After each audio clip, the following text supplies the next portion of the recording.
Olá, meu amigo, minha amiga, tudo bom? Sejam todos bem-vindos, bem-vindas ao nosso canal Espírita. Hoje nós vamos conversar sobre a mediunidade. Mediunidade, o que é? Como praticá-la? A mediunidade é um fenômeno natural do ser humano. Desde os tempos antigos, o homem já praticava a mediunidade. Gregos, egípcios, judeus, os profetas, Buda e etc. Porém, a diferença desta época de hoje e naquela época, que a mediunidade era mais reservada, chamava-se conhecimentos ocultos. Só as pessoas iniciadas que podiam praticá-la em templos, suntuosos templos. Por um motivo, eles não queriam que o povo soubesse sobre a mediunidade. Sendo esse conhecimento reservado a poucas pessoas teriam o domínio sobre o povo. Mas o tempo mudou, os tempos passaram. Kardec, ele estudou profundamente sobre a vida material, a vida espiritual, fez estudos criteriosos, pesquisas e depois lançou 5 livros, chamado O Pentateuco Espírita, que explica tudo o que ele estudou e comprovou sobre o Espiritismo. O nosso objetivo de hoje não é nos aprofundarmos na parte científica. Vamos refletir sobre a parte prática da mediunidade. E é natural que nós, espíritos, nos comuniquemos com o corpo físico, com a parte material, através dos órgãos físicos e motores. E sobre o nosso corpo nós agimos, tanto é que estamos aqui conversando. E com as faculdades espirituais, nós mantemos contatos constante com o mundo espiritual e nele também nós atuamos. Todas as pessoas recebem a influência de espíritos. A maioria nem percebe esse intercâmbio oculto em seu mundo íntimo. As pessoas têm pressentimentos, às vezes tristeza em excesso, uma alegria espontânea que não sabe de onde veio. Às vezes a pessoa fala coisas que nem percebe o que disse e também não percebe que o que está dizendo é atuação de espíritos. Por quê? Porque é natural no ser humano a comunicação, mas há pessoas que esse intercâmbio é muito mais ostensivo, é chamado, melhor dizendo, são conhecidos por médiuns. Nelas, os espíritos conseguem se comunicar de forma mais marcante, mais objetiva. Repetindo, são conhecidos por médiuns. Existem muitos tipos de mediunidade, mas vamos citar apenas alguns para título de ilustração. Por exemplo, os videntes. O médium vidente ele tem a capacidade de ver o espírito com os olhos da alma. A audição é aquele médium que escuta a voz do espírito, a voz do espírito, também com o ouvido da alma, através do perispírito. Psicofonia, ou seja, o médium falante, quando o espírito usa as cordas vocais do médium para ele se expressar. Psicofonia, quando o espírito usa a mão do médium para escrever suas mensagens. E também nós temos uma mediunidade que no momento não existe muito. No começo da doutrina espírita, no lançamento da doutrina espírita, era uma mediunidade muito utilizada para ilustrar as verdades que o Kardec escreveu em seus livros. Conhecemos por materialização ou efeitos físicos. Nessa mediunidade, o médium emana através do nariz, olhos, ouvido, boca, uma massa fluídica visível, pois ela é semimaterial. Semimaterial. Nós podemos vê-la, tipo de uma fumaça saindo. Quem participar, por exemplo, tiver essa oportunidade, vai perceber que o médium emana esse fluido, uma fumaça branca. E os espíritos ali presentes, eles utilizam esses fluidos, se revestem dele e se materializam. Nós podemos vê-los olho a olho, como nós vemos uns aos outros. É aconselhável que pratiquemos a mediunidade? Sim, porque a mediunidade é um exercício que nos traz inúmeros e grandes benefícios. Por quê? Porque esse intercâmbio com o mundo espiritual, quando nós fazemos parte de um grupo mediúnico sério, sempre é designado um mentor para nos acompanhar, para nos auxiliar, para nos intuir. E onde há um mentor, a luz conosco, a treva não nos alcançará.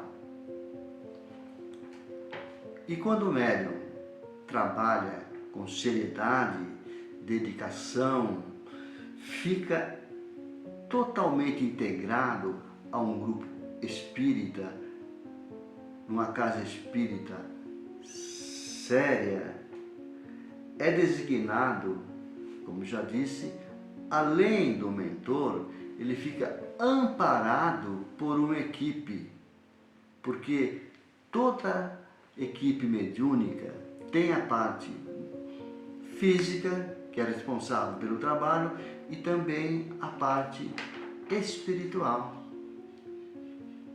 E o médium passa a ter mais tranquilidade. Por quê? Porque ele tem uma proteção para que não haja nenhum tipo de empecilho para a sua participação no trabalho. Fica totalmente protegido. E no período noturno, quando ele se afasta do corpo físico, muitas vezes também trabalha. Porque existem irmãozinhos desencarnados que muitas vezes também não sabem nem que desencarnou. E nós temos um fluido chamado fluido semimaterial também, chamado fluido anímico, que anima o corpo físico. É muito utilizado pelos nossos irmãos mentores para ajudar aqueles espíritos que estão praticamente necessitados, pois, como já disse, não percebem que desencarnou, fica perambulando. Esses também precisam de ajuda e muito desse fluido que nós conhecemos como fluido vital. por mais que nos dediquemos à mediunidade, logicamente nós temos a nossa parte física, o nosso dia a dia. Isso não quer dizer que nós ficaremos livres de problemas do dia a dia, pois somos espíritos que ainda em estado de elevação, já burlamos as leis de Deus muitas vezes. Então nós temos o trabalho prático da mediunidade e também o nosso dia a dia, pois nós vivemos em um planeta de provas e expiações. A prática da mediunidade pode causar algum perigo? Quando sua prática é mal orientada, sim. A finalidade do exercício da mediunidade é fazer caridade aos irmãozinhos necessitados, encarnados e desencarnados. Não pode ser desviada para assuntos ou interesses pessoais, tais como relacionamento amoroso, evocações sem necessidade para saber a situação de algum irmão que já passou para o mundo espiritual, ou angariar recursos monetários sobre o trabalho mediúnico. Se começa a haver um desvio da finalidade, naturalmente aqueles mentores espirituais se afastam e outros tipos de espíritos com interesses escusos tomam conta do trabalho. E o médium e aquela equipe nem percebe, pois são espíritos mistificadores. Eles se passam por mentores, mas na realidade a única intenção é não deixar que se pratiquem o amor e a caridade ao próximo. Então, dá-se a obsessão coletiva. E aquele trabalho, se os médiuns não estiverem com a intenção no coração de ajudar o próximo, fatalmente vai sucumbir. Porque é muito importante, antes de qualquer um de nós iniciarmos a tarefa mediúnica, fazer cursos sobre a mediunidade, obter conhecimento, pois através do conhecimento nós podemos educar a nossa mediunidade, perceber os fluidos que estamos ali recebendo, até identificar as necessidades daquele irmão que está tentando se comunicar através da nossa mediunidade. Não importa que tipo de mediunidade seja, a Casa Espírita geralmente tem cursos para a preparação dos médiuns. Como é feita a comunicação entre o médium e o espírito? A comunicação é feita através do perispírito. O que é o perispírito? O perispírito é um corpo fluídico, 50% matéria física, 50% fluidos. Por que ele é 50% matéria física e 50% fluido? Assim ele se torna mais denso. E o espírito, a essência que somos nós, nos revestimos com aquele fluido. Dos 50% matéria, nós podemos agir no corpo físico. Os 50% fluidos, mais leves, menos densos, nós espíritos, nos comunicaremos com o mundo espiritual. Então, essa é a facilidade que o espírito tem de se comunicar com a parte material, a parte espiritual. Esse perispírito, como eu já disse, é um fluido. É chamado corpo do espírito, porque o espírito se reveste, nós nos revestimos. E qual a forma desse perispírito, desse fluido semimaterial? Na verdade, ele não tem forma. Quando o espírito se reveste daquele fluido, ele dá a forma que ele achar necessário para se comunicar naquele ambiente que ele esteja. Por quê? Porque é como se fosse uma roupa de proteção. O bombeiro usa a roupa especial para combater o incêndio. O mergulhador usa a roupa de mergulhador e o espírito usa essa roupa para interagir com o ambiente que ele estiver.